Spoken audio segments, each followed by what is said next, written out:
Hi. Thank you for letting us all watch your video today. Tell me what's on your mind.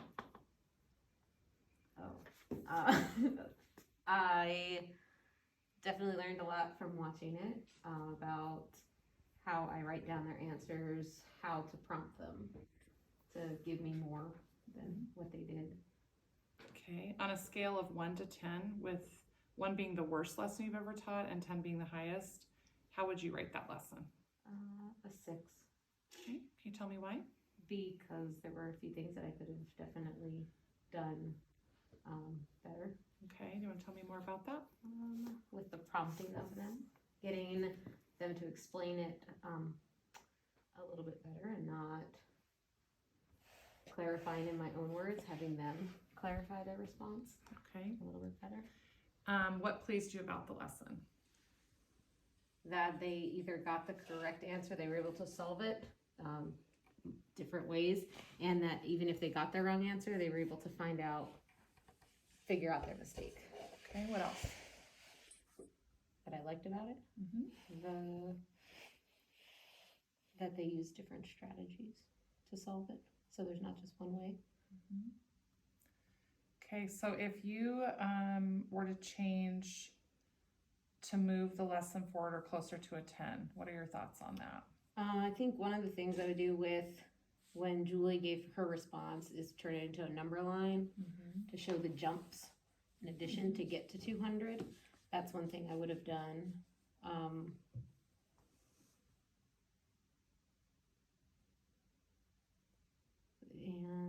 it's really with just the prompting and getting them to say a little bit different, particularly maybe with Abby, trying to get her to explain it just a little bit. Okay. To understand what she did. Okay.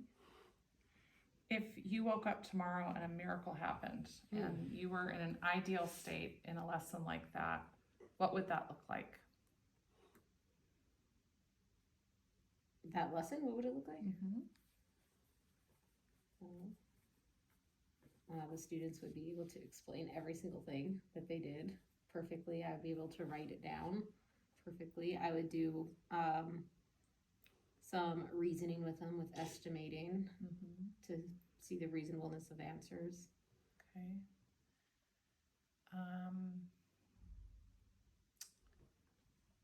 How would you measure that change? In that lesson?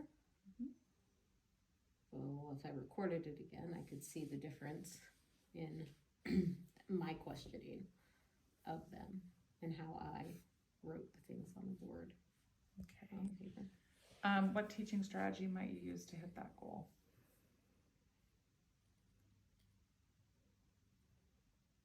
Some different turn and talks so that they can hear other responses and they can discuss how they did it compared to somebody else, so they're getting used to responding to answering, explaining their thinking. And what advice would you give somebody if this was their experience and they were in your place right now? What advice would you give them? I would tell them to make sure to write down like how the students are explaining it to you and the ways that they did it, and to make sure that they do the clarifying and not me. Okay, so you talked about lots of options. Yes.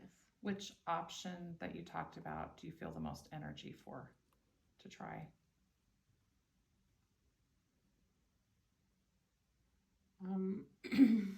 I think having the students do some more turning and talking about problems, so possibly even doing that before they present their answer or their solution to it or their explanation.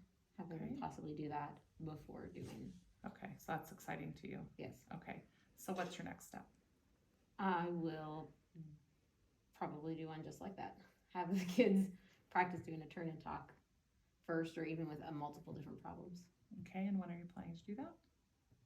Next week. Okay, and is there anything else that you need or support you need to get there? No. Okay, super. Thank you. Thanks.